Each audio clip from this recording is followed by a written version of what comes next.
Hi, I'm Yasmin, one of the skin and laser specialists here in Havana Digital Media, and in this video I'm going to talk about the most popular question that I'm asked every single day of the week. So the most popular question I'm asked is the results permanent? When will I see results? How long will results last?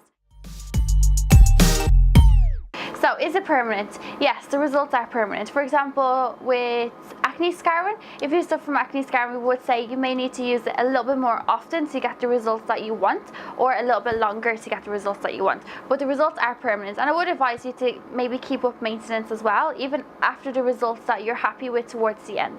You can use your Dermaroller up to 2 to 3 times a week, and then you can build your skin up to more often. So you can use it 4 to 5 times a week, but I would suggest you to use 2 to 3 times first. Once you're happy with the achievement that you've got with your Dermaroller, for example, like the acne scarring, you can pull back on it and maybe only use it once a month or even once every 2 weeks. So build it up and then pull back down, and then your results will last longer.